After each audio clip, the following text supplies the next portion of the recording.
مساء الخير يا برو. النهاردة جايب لك ازاي تستخرج صف الايمو من اي كيبورد انت عايزه بالزرافة، او تركب صف الايمو بالزرافة وازاي تعدل عليه. هيبقى عندك ام تي مانجر اهم حاجة و اي بي كي وكيبورد السراب اللي هو عادي مش مهم لو مركب او مش مركب، اللي هو الكيبورد بتاعك مش بتاعك هو عادي. تخش على ام تي مانجر، بعد كده اكسرت اي بي كي،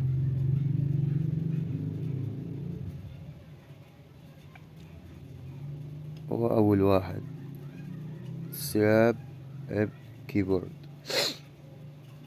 بعد كده هتخش على الفيو وتجيب الملف اللي انا سايبهولك بالنيم ده، صف الايمو بزرافة محمد جيمر. هتخش على الريس، بعد كده هتدور على الملف ده اللي انا سايبهولك ده اللي هو XMLAR. هتخش عليه وتعمل كده، وتيجي عند الاد وتعمل add to sing. بس كده كده عمل معانا. خش على XML، مش لازم تدور، تخش على طول تعمل كده نفس اللي انت عملته بالظبط. تعالى بقى نثبت الكيبورد.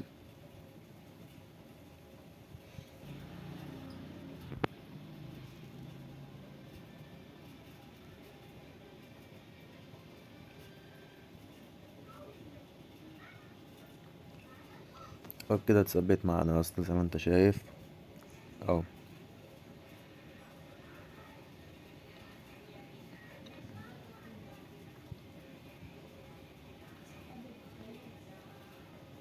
تفعل الكيبورد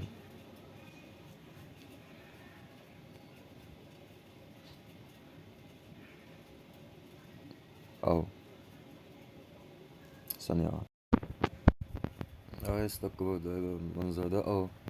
هو كان في الاول كيبورد السراب عادي، لما حطيت الحاجات بقى تمام. ثانية بس نعدل.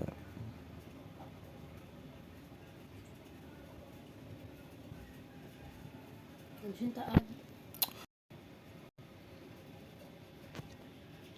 اهو يا اسطى بالمنظر ده اهو. ده الايمو اللي انا حطهولك في الملف.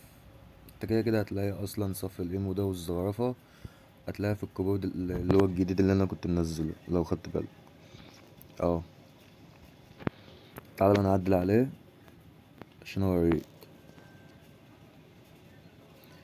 خش على سكيلت اي بي كي فروم اي بي اللي هو اب كود السراب all fields ملفات اهو. فكك من الكلمة اللي تحت دي عشان احنا مش عايزين السمايل، احنا عايزين الريز بس. تنزل تحت على XMLAR، خش على اول واحدة دلوقتي زي ما انت شايف اهو. فكك من الاسم، احنا كده كده مش عايزين نغير اسم، احنا عايزين نغير الايمو. بص، شفت شفت الايمو اللي على اليمين اللي هو هنا وعلى الشمال، ده تعمل تبقى الاصل. لو انت عايز تغير اللي هو تزود البتاعة دي اللي هو عشان تظهر برا، تعمل كده مثلا.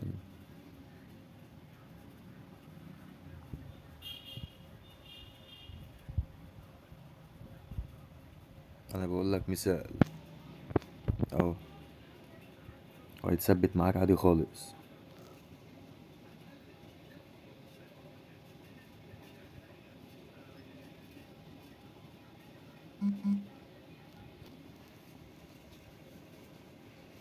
هو بس عشان التليفون لسه جديد اهو. هو جاب لي ابديت اللي هو تحديث، ما جابليش النستد لو خدت بالك، عشان أنا التليفون بتاعي بس جديد وكده يعني. بص يا اسطى، انا كنت بتكلم في الحكايه دي اللي هو يظهر لك بره بس مش هيكتب لك نفس اللي انت عامله، اللي هو نفس اللي انت عامله لا هو بيكتب لك بره بس. تعال نشوف الصفحة اللي هي بتاعت اللي هو تكتب فيها الشتايم وكده يعني. الصفحة دي موجودة في الريس بردك XMLAR. اللي هو كيب دروب اهو. بص كده اهو. مثلا انا مش عايز اغير دي، اكتب start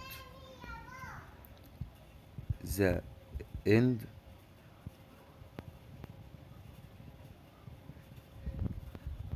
البداية المؤلمة يزميكس. انا كل ده بوريك مثال، اللي هو انت تعدل براحتك بقى. اه استنى. النهاية المؤلمة يزميكس اهو. والختم انت كده كده خلاص، انت عرفت الطريقة، مش محتاجة اهو. انا بوريك اللي هو ازاي آه تعدل من البرنامج اي بي كي، اللي هو تغير صف الايمو، وازاي تغير اللي برا كمان، اللي هو برا وجوه بالصف. عشان اهو بص يا اسطى،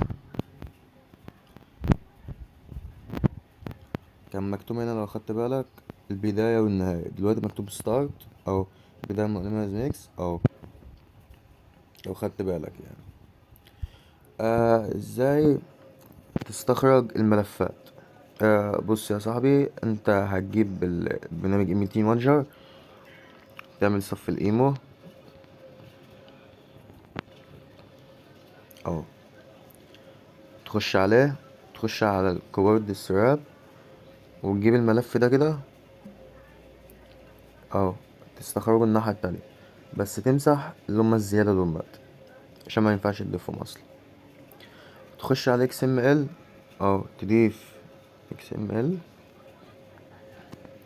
تخش عليه، بعد كده تضيف اللي هو الكيبورد